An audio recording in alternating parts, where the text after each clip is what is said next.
Bapak-bapak ini yang di luar, tahu ndak sedekahnya suami kepada istri setiap mau keluar? Apa sedekahnya? Nabi setiap mau keluar, dia cium jidatnya istrinya.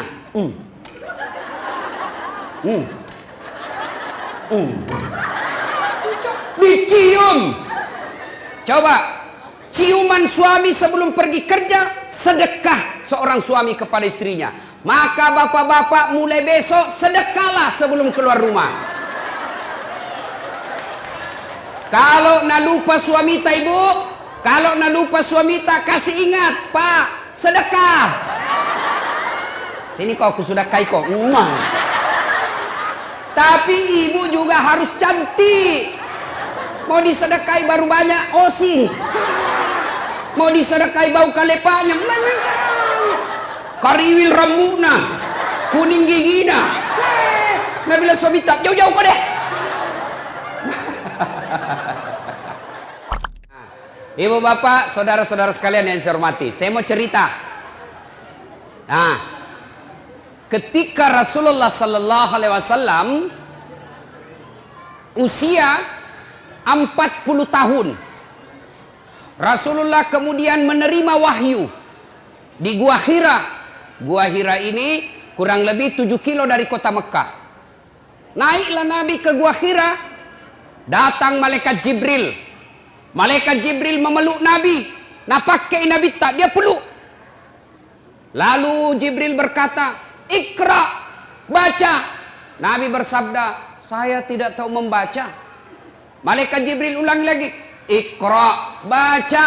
"Saya tidak tahu membaca." Jibril ketiga kalinya makin dipeluk sampai Nabi sesak napas, hampir tidak lagi bisa bernapas. Lalu Jibril berkata, "Iqra, baca." Nabi mengikuti, "Iqra bismi rabbikal ladzi khalaq" sampai ayat kelima. Menggigil Nabi, Mekkei. Tahu Mekke toh? Tahu? Itu bahasa Perancisnya dingin. Pulang Nabi, ketuk pintunya. "Assalamualaikum warahmatullahi wabarakatuh. Istriku sayang." Dia buka pintu. "Wih, abangku sayang." Nah, ini istri yang baik. Pulang suami bukakan pintu, cipikan. Suami tak ji. Pernah jadi kasih gitu suami tak ibu? Pernah jadi. Kalau perlu kasih itu bekas gincu. Tempel Ibu, tahu ndak sedekahnya suami kepada ibu tiap hari? Bapak-bapak ini yang di luar, tahu ndak sedekahnya suami kepada istri setiap mau keluar? Apa sedekahnya? Nabi setiap mau keluar, dia cium jidatnya istrinya.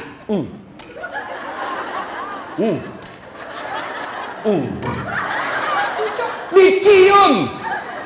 Coba, ciuman suami sebelum pergi kerja, sedekah seorang suami kepada istrinya. Maka bapak-bapak mulai besok sedekahlah sebelum keluar rumah.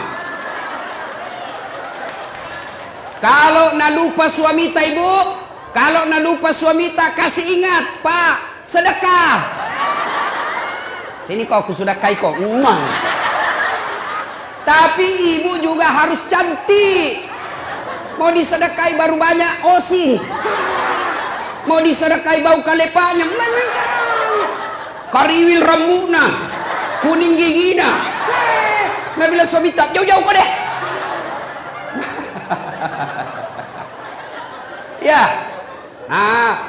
Datang Nabi Khadijah. Lalu Nabi berkata, "Wahai istriku, dingin aku dong, menggigil kak, selimuti saya."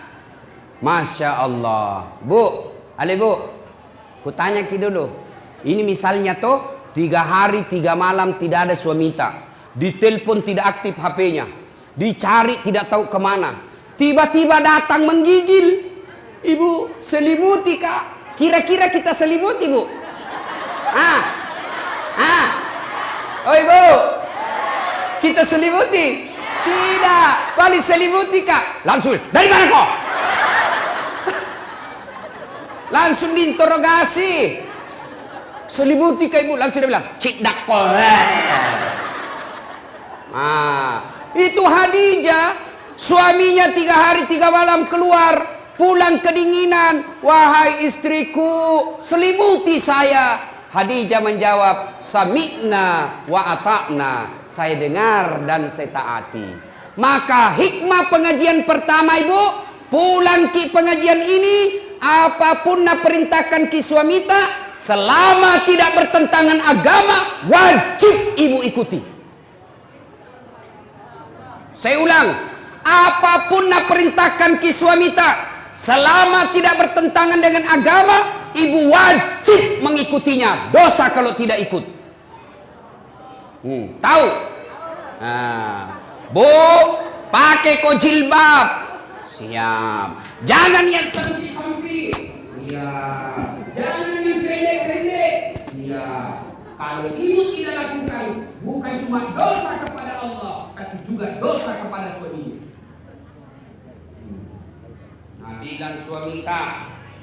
Nabilan suamita, ibu, jangan kau terlalu tebal gencummu, jangan kau cukur alismu, jangan terlalu banyak make upmu. Saya tidak suka, tapi ibu tetap lakukan, maka ibu sepanjang jalan laknat Allah buat ibu. Ngerti? Ini sekarang ibu-ibu banyak nalawan suaminya. Jelas? Kecuali, dengar, kecuali suamita na perintah ke yang bertentangan agama. Contoh, bu, jangan saya mau pakai jilbab deh. Jelek kau kuliah kalau pakai jilbab kok. Sudah mi, buka itu jilbabmu supaya kelihatan itu rambutmu yang berombak-ombak. Supaya kelihatan itu lehermu yang telu. Supaya kelihatan itu seksi badanmu. Maka suami seperti ini tidak wajib ditaati. Ya? Ibu, apa? Sudah mila. Piko dulu belikan anu domeng. Mau kak berjudi. Maka perintah seperti ini tidak wajib diikuti. Tapi selama perintah itu menaati perintah Allah, tidak bertentangan dengan perintah Allah dan Rasulnya, maka ibu berdosa ketika tidak mengikutinya. Contoh nabilan suamita, jangan pernah keluar rumah, tidak boleh kau keluar rumah sebelum saya pulang dari kerja. Maka kalau ibu keluar, haram langkah-langkah kaki ibu. Masya Allah. Nah, ibu-ibu jangan pernah keluar rumah tanpa izin suami. Dengar cerita. Halo ibu. Oh ibu. Bu. Sudah-sudah mi perisa itu dosta. Itu mesen dos-dos kuenya. Nah lihat terus. Pacetong. Bu. Ada orang sakaratil maut ibunya. Malasa indokna. Sakit ibunya. Maka datanglah tetangganya memanggil anaknya. Bu, sakit imam mata, pergi ke besui. Apa kata ibu ini? Minta maaf kak, kasihan. Mau sekali kak pergi besui, tapi suamiku lagi keluar. Dia pesan saya, jangan tinggalkan rumah sebelum saya pulang. Tidak datang. Sakaratil maut ibunya. Datang lagi tetangganya. Ibu, datang kilia mama tak kasihan. Sakaratil maut bi. Ini yang terakhir kalinya ibu lihat. Apa kata anaknya? Maafkan saya kasihan. Belum datang suamiku. Saya mau sekali ke sana tapi suamiku belum pulang. Saya dilarang keluar oleh suamiku. Meninggal ibunya. Datang lagi tetangganya. Ibu, meninggal mi mama tak kasihan. Pergi lihat yang terakhir kalinya. Tolong pergi lihat sebelum dimakamkan. Apa kata ini istri? Maafkan saya mau sekali ke sana tapi suamiku belum pulang dari medan perang dan saya dilarang keluar sebelum dia pulang. Dimakamkan. Selesai dimakamkan, tidak datang, mulai sakit, sakaratil maut, sampai dimakamkan tidak datang. Marah ini tetangganya, dia pergi lapor kepada Nabi. Dia pergi lapor sama Nabi. Ya Rasulullah, tetanggaku tega betul, mulai sakit, sakaratil maut, sampai dimakamkan ibunya. Saya datang panggil, besuk ibunya, dia tidak datang ya Rasul. Nabi lalu berkata, baik, kenapa bisa itu anak begitu? Kenapa bisa dia tidak datang? Lalu ini berkata, dia tidak datang karena dilarang suaminya keluar. Katanya suaminya, pergi medan perang, lalu dipesan sama suaminya, jangan pernah keluar rumah sebelum saya pulang. Maka itu ibu tidak datang. Apakah Nabi marah? Apakah Nabi marah? Tidak. Nabi lalu bersabda, diampuni seluruh dosa ibu yang meninggal karena punya anak yang taat sama perintah suaminya. Masih ada ibu-ibu begini sekarang? Woi, masih ada? Kasihan. Baru 10 menit pergi suaminya, nah telepon temannya, datang mago. Cepat kok, tidak ada mi suamiku. Maka ibu-ibu saya heran, di mana-mana masjid ramai majelis taklim, di mana-mana ramai majelis-majelis taklim, bahkan setiap masjid ada majelis taklimnya. Tapi anehnya, kenapa ibu-ibu sekarang banyak yang tidak tahu taat sama suaminya? Demi Allah ibu, demi Allah, biar ibu salat tiap hari, bahkan sampai hitam jidatnya, puasa Senin Kamis, ngaji, tadarus, tahajud tiap malam, tapi tidak taat sama suaminya, mendurhakai suaminya, dia kurang ngajar sama suaminya. Demi Allah, jangankan masuk surga, baunya surga diharamkan bagi ibu seperti ini. Kenapa bisa Ustaz? Kenapa bisa begitu? Tahu, ibu harus tahu. Kenapa? Karena kami suami yang tanggung ibu nanti di akhirat. Ketika ibu melanggar, ketika ibu bikin dosa, kami suami yang tanggung dosanya ibu sebagai kepala rumah tangga. Beda ibu-ibu. Ibu-ibu taat ibadah, rajin sholat, tutup aurat, Senin Kamis puasa. Suaminya tukang judi, suaminya koruptor, suaminya pemabuk, suaminya pengedar narkoba, suaminya tukang tipu. Tapi istrinya soleha, demi Allah, istrinya tetap masuk surga, suaminya dibakar di neraka, tidak ada hubungan. Maka ibu, jangan keluar rumah tanpa izin suami. Jangan lakukan apa-apa tanpa izin suami. Kenapa? Karena suami yang tanggung ibu nanti ketika di akhirat. Maka bersyukur ibu-ibu yang punya suami. Kenapa? Karena itulah nanti yang lindungi ketika di akhirat. Maka hargai suami tak, jangan hina suami tak gara-gara dia miskin.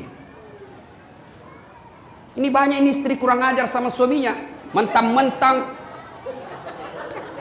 agato iko, ku taunya kok, nulamar ka dulu seperangka ala sholat, ndak nu belikan nga rumah aja bapakku ini nu tampati, kamu juga saja selain nu belikan ko baju, pensiun mako, ndak ada gajinu.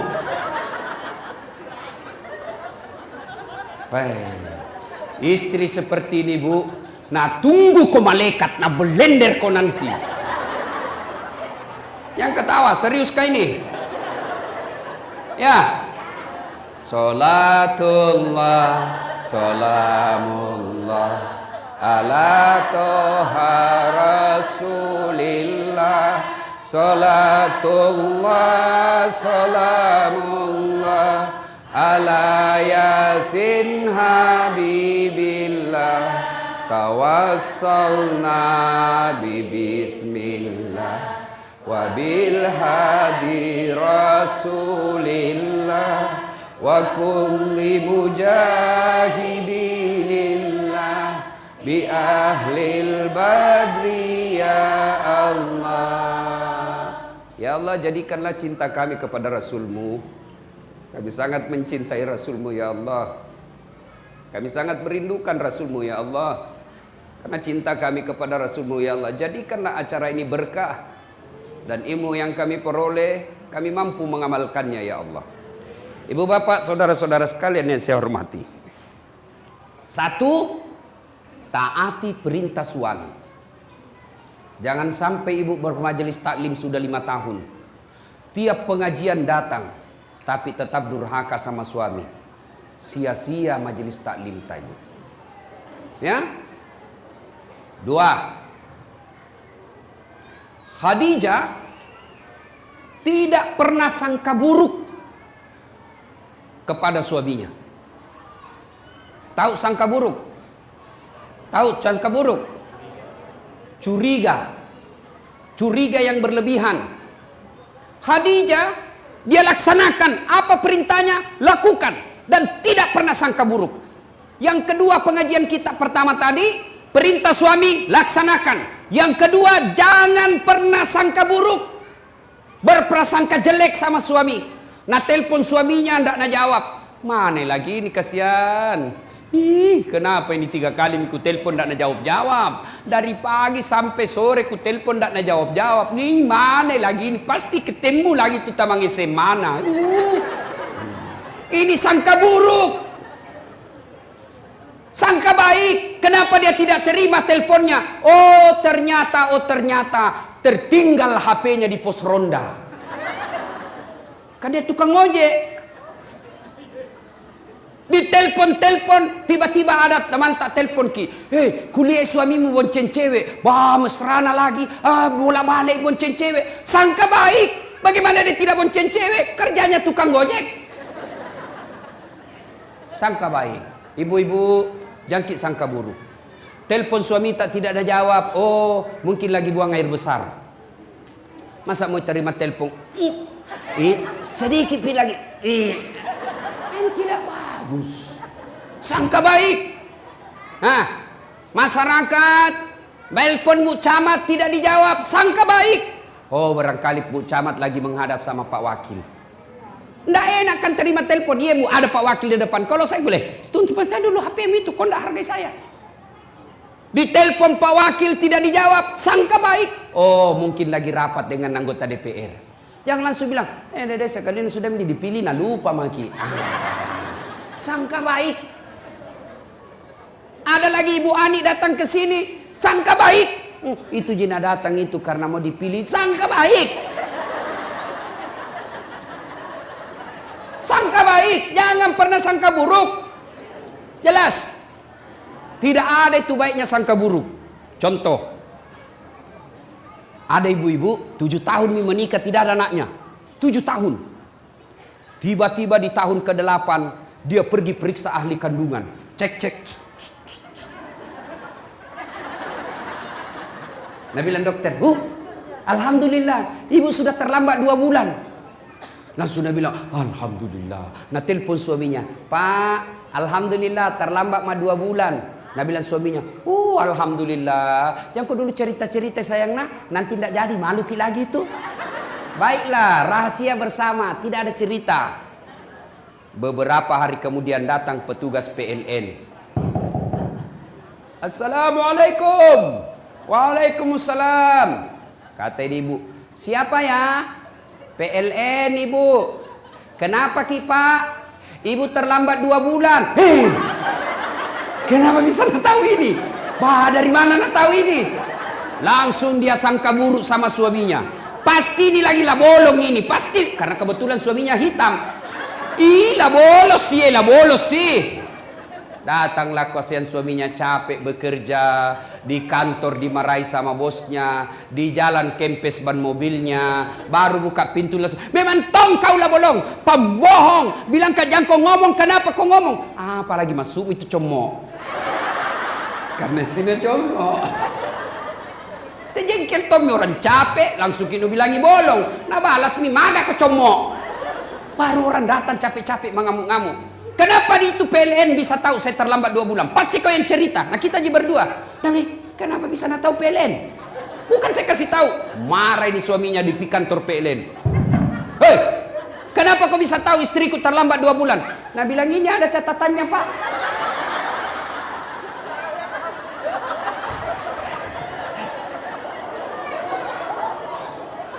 Nah bilang hapus itu. Ada apa cacat-cacat? Hapus sih. Nah bilang boleh dihapus tapi bapak bayar dulu. Nah bilang kalau saya tidak mau bayar. Nah bilang terpaksa punyanya bapak diputus. Kalau punya aku kau putus, apa nak pakai istriku di rumah? Nah bilang terpaksa istri tak pakai lilin. Coba. Inilah akibat bersangka buruk. Ya. Berapa banyak rumah tangga berantakan, yang akhirnya terjadi perceraian, yang akhirnya jadi perpisahan yang tidak nyaman. Anak jadi korban, mau ke bapaknya sudah punya istri. Mau ke mamanya, mamanya punya suami. Lalu akhirnya anaknya jadi korban dunia akhirat. Siapa yang bertanggung jawab? Dua orang tua ini ketika anaknya nanti masuk neraka. Gara-gara apa sebabnya? Sangka buruk. Sangka baik. Ibu-ibu, tidak ada itu enaknya sangka buruk. Sangka baiklah. Ada caleg, sudah bikin pengajian. Sudah pasang baleho.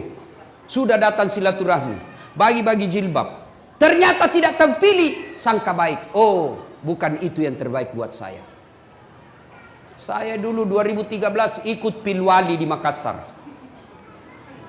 Dibetak Ustaz? Tidak. Siapa bilang dibetak Kak? Cuma yang menang lebih banyak suaranya. Belum tentu dia lebih jago dari saya. Nah, alhamdulillah saya ambil hikmah. Oh, ini hikmahnya saya tidak jadi wakil wali kota. Saya jadi ustadz. Sekarang karena saya jadi ustadz, keliling dunia ceramah. Ke New York. Tahu jaki New York? Dekatnya Malili. Dari New York pergi ke Jepang. Pergi ke Itali. Pergi ke Roma. Ke Malaysia. Ke Turki. Ke Saudi. Semua dibayarkan. Sangka baik, sangka baik, sangka baik, sangka baik. Ibu-ibu tiba-tiba hancur usaha, sangka baik. Tiba-tiba suami berubah setengah mati, sangka baik. Suami tak jahat, sangka baik. Kalau dia berbuat jahat, dia yang tanggung dosanya di akhirat. Tenang perasaan. Piga mau meruntuk tu. Mak bele ko Andre ko tu runtuk mak cako mak bele ko mama. Ya, ibu-ibu, kalau ini rumus kita pakai, sangka baik, tenang perasaan. Kalau kita selalu sangka buruk, belum terjadi kita sudah sangka buruk, begini nanti, begini nanti, begini nanti, maka ibu akan sengsara, tidak bisa tidur. Hah? Nah, dua. Saya ulang lagi. Apa tadi yang pertama, ibu? Apa? Bu? Pertama, taat pada suami. Apa dia perintah suami, lakukan. Dengan catatan, perintah itu tidak bertentangan agama. Jangan kau pakai spiral. Kalau kau pakai, saya tidak setuju. Ibu pakai, maka selama ibu pakai, laknat Allah selalu menyertai ibu. Ya, ikut itu. Yang kedua, apa tadi yang kedua? Sangka baik. Nah, yang ketiga, Khadijah. Ibu itu Khadijah, sebelum menikah sama Nabi, beliau janda terkaya di Mekah. Ada janda kaya di sini? Hah? Ada? Saya cuma bertanya. Jangan maki bilang ustaz cari janda. Tidak. Kaya. Ketika beliau sakaratil maut. Tahu sakaratil maut? Tahu ibu? Nah ini muka-muka sakaratil maut semua ini. Masya Allah. Ketika beliau sakaratil maut, usianya 60 tahun. Nabi usianya 45 waktu itu. Sakit Khadijah. Beliau sakaratil maut. Dia lihat-lihat nih. Bajunya sudah 8 kali tambal. Tahu tambal? Tahu tambal ibu? Sulam. Robek sulam. Saya ingat sekali waktu itu kecil. Kalau mamaku suruh kasih masuk jarum. Tahu kan buta-buta mikasnya. Dase. Saya itu. Di Makassar itu namaku Dasat. Kalau di kampung. Oh lah dase. Lah dase. Sudahlah itu. Naik nasalai. Ditamballah itu baju. Ambil kain. Kalau robek ditambal. Ibu, berapa kali ditambal bajunya Khadijah yang dipakai sakaratil maut? Berapa kali dia tambal? Ibu tahu? 8 kali tambal. Padahal sebelum Khadijah menikah dengan Nabi, seluruh barang-barang mewah yang ada di Mekah miliknya Khadijah. Coba, bangsawan, kaya, disegani. Tapi ketika sakaratil maut, baju yang dia pakai baju lusuh, kot kumal 8 kali tambal. Dan ibu tahu yang ke-8 kali tambalnya 1 sampai 7 menambalnya pakai kain. Tapi pada tambalan yang ke-8 bukan pakai kain, tapi pelepah daun kurma. Kenapa? Habis kainnya Nabi. Masya Allah. Sakaratil maut nih Khadijah. Dia panggil anaknya. Fatimah, ta'al. Anakku, sini kau dulu nak. Iya mui. Tolong saya kau mintakan ngak serbannya bapakmu. Ada itu serbannya bapakmu, selalu dia pakai terima wahyu. Selalu dia pakai terima ayat-ayat Quran. Tolong mintakan saya sama bapakmu, kasihan. Saya mau pakai kain ini, kain serbannya bapakmu sebagai kain kafan. Mudah-mudahan kain kafanku menghilangkan saya dari azab kubur. Saya takut akan siksa kubur. Mudah-mudahan serbannya bapakmu yang selalu dia pakai terima wahyu bisa meringankan beban azab kubur. Dengar ibu. Halo ibu. Nabi bilang Fatimah, ibu, jangan saya minta. Kita minta sama bapakku. Masya Allah. Nabi bilang anak-anak, magana iya, ini bawa nendok milokam boku. Kenapa saya? Ibu aja yang minta sama suaminya. Dengar jawabannya Khadijah. Dengar jawaban Khadijah. Saya malu minta sama bapakmu. Masya Allah. Habis hartanya Khadijah untuk bantu dakwanya Nabi. Tapi minta serban, malu sama suaminya. Malu. Kira-kira ada istri di sini malu minta sama suaminya? Woi, ada? Ada ini. Ada? Jangankan minta, nak curi. Sudah nak simpan baik-baik suaminya nak dapat semua. Ini banyak sekarang perempuan pintar cari duit. Sudah disembunyi masih nak dapat. Ada lawannya kasihan honor. Pegawai honor. Gaji kan semua langsung ke istrinya. Tiba-tiba dikasih uang sama Pak Wakil Bupati. Ibu Nur Aini bilang, Ibu Anik bilang, ini dari Pak Wakil. Nah, pegawai honor kasihan. Wih gembira. Nah bilang ini rezekiku. Karena bukan gajiku, bukan uang istriku. Nah simpanlah ituannya, nah lipat-lipat. Baru nak kasih masuk kantong plastik. Baru naik kak benang. Tuh. Mau nak simpan di bawah tempat tidur. Nah dapat inilah comok. Akhirnya apa? Di bawah karpetnya tempat tidur nak simpan. Istrinya kasih bersih kamar. Sapu. Hih, ada kompe-kompe. Diikat benang. Nah buka. Hih, uang. Langsung berteriak sama suaminya. Pak, uang apa ini? Yang mana? Ini yang di bawah karpet. Nah bilang suaminya, uang sial. Maksudnya apa? Batin aku sembunyi, udah apa Ji? Bisa main ini. Pas sapak duit. Oh, nak parisa mana kantor lakin. Bu, jangan ketawa ibu, saya serius ini. Bu, kalau ambil uang di dompet, kalau ambil uang di kantong, sampaikan kepada suami. Meskipun ibu sudah di kantong, mi kan tidak bisa mengambil kalau di kantong tak mi. Di dalam kantong pipir kasih tahu. Kenapa? Nanti kasihan dia kira ada uangnya di dompet, sampai di warung kopi, sampai di pompa bensin, sampai uang makan, nah peresa. Mati mi bro, malu maki ini. Lah como sih, perbuatannya sih lah como ibu.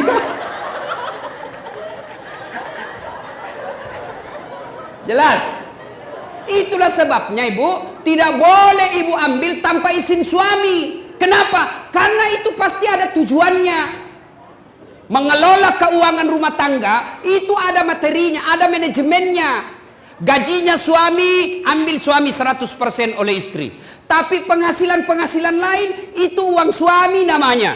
Untuk apa? Karena kadangkala ada kejadian darurat yang tidak disangka-sangka sehingga butuh uang, itulah simpanannya suami.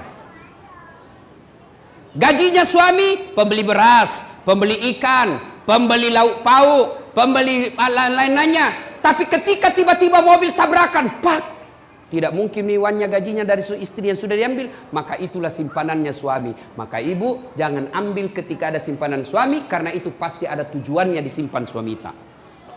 Jelas Ibu? Jelas? Salatullah, salamullah ala toha rasulillah. Salatullah, salamullah ala yasin habibillah. Tawassalna bi bismillah wa bil hadi rasulillah wa kulli mujahidi lillah bi ahlil badri ya Allah. Nah, satu, taati suami. Dua, sangka baik. Tiga, jangan mengambil tanpa izin suami. Jelas ya? Jelas ya? Yang keempat, Khadijah ternyata menopang suaminya, mendukung suaminya sepenuhnya. Karena ini laki-laki, biar bagaimana jagonya, tanpa dukungan istri hancur. Betul ya Bu? Betul? Maka tapi jangan berlebihan Ibu. Ada itu di Kolaka, nak bunuh suaminya, nak tikam suaminya pakai pisau dapur, nak tutup kamarnya dulu, baru nak tikam sampai meninggal suaminya. Ditanya, kenapa kau kasih begitu suamimu? Dia bilang, setengah mati ku bantu. Setelah berhasil, dia mau kawin lagi, lebih baik ku bunuh. Bah, bikin takut-takut. Dia bilang, biar jelek suamiku, jangan ku ambil ki. Biar pengangguran, jangan ku ambil ki. Itu milikku, dunia akhirat. Nah, Bu, Pak, halo Bapak. Percaya Pak, Bapak tidak akan sukses tanpa dukungan istri. Mau contoh? Mau contoh? Pak Wakil Bupati, biar jago bagaimana kalau Ibu Ani tidak setuju, tidak jalan. Maksudnya Pak, mau pergi sosialisasi, tiba-tiba Ibu Ani bilang, Pak, urus dulu anakmu. Apa? Tidak bisa begitu? Sama saya, biar jago bagaimana kalau tidak dibantu istri, tidak mungkin. Kenapa? Saya mau bikin konsep untuk ceramah besok. Tiba-tiba, Ustaz, anakmu mangisi, ambeki. Tidak bisa makin lagi konsentrasi. Mau pergi dan bilang, anakmu, ganti popoknya. Maka kita laki-laki bisa sukses. Karena bilang apa? Pergi maki sayang. Anak tak, saya yang ngurus. Serahkan semuanya sama istri tak. Kita pergi maki dakwah. Saya urus semuanya. Masya Allah. Itu istri yang baik. Jangan bikin takut-takut suami. Baru pergi 1 jam menelpon. Di mana kok? Di mana kok? Di kantor Jakon. Pulang kok. Jakon lisu kok. Kalau tidak mau kau pulang, jaga memang kok. Baik. Nah dengar semua temanku kasih kecil. Ada tongko dong itu istri nak kasih begitu suaminya. Ada begitu di sini? Tidak ada. Mata lolos. Nah bilang suaminya kodong, ada jauh di kantor ini, ada. Dia bilang, foto dulu pale baru kirimi.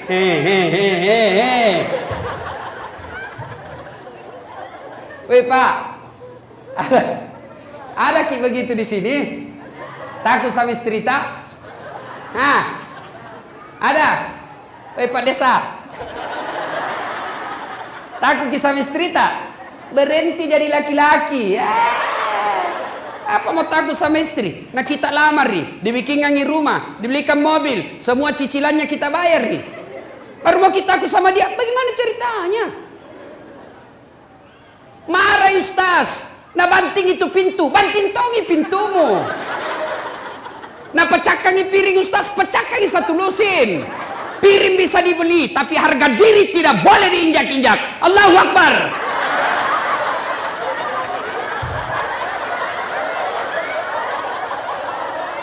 Iya Pak, setuju? Nah bilang mak jallo aja Ustaz, mak jallo nah pecahkan televisi supaya berhenti menonton. Televisi bisa dibeli, tapi harga diri sebagai laki-laki jangan kau injak-injai. Baik. Allahu Akbar. Nah bilang orang, Jadi Ustaz, tidak takut sama istri? Aku bilang, apalah aku takut sama istriku? Cuma istriku lebih berani dari saya.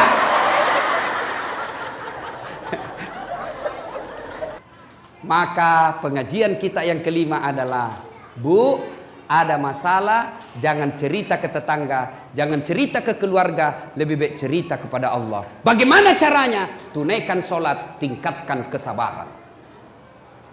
Sayang seribu sayang, ibu-ibu sekarang ada masalahnya pergi tetangga.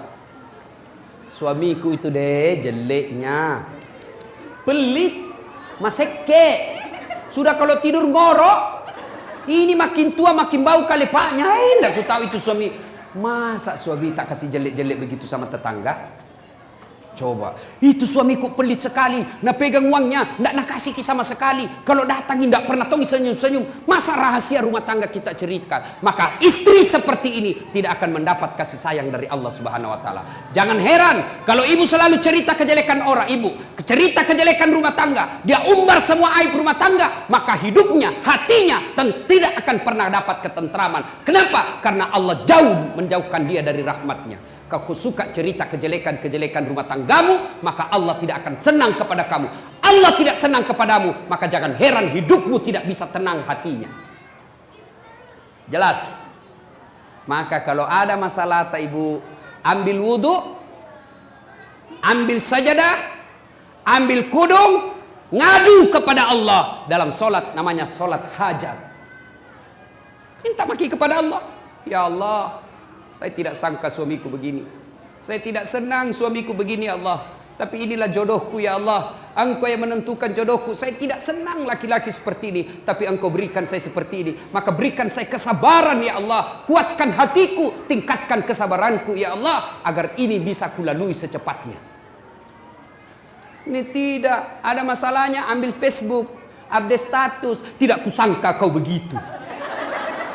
Andai ku tahu kau begitu, saya tidak terima lamaranmu. Pret.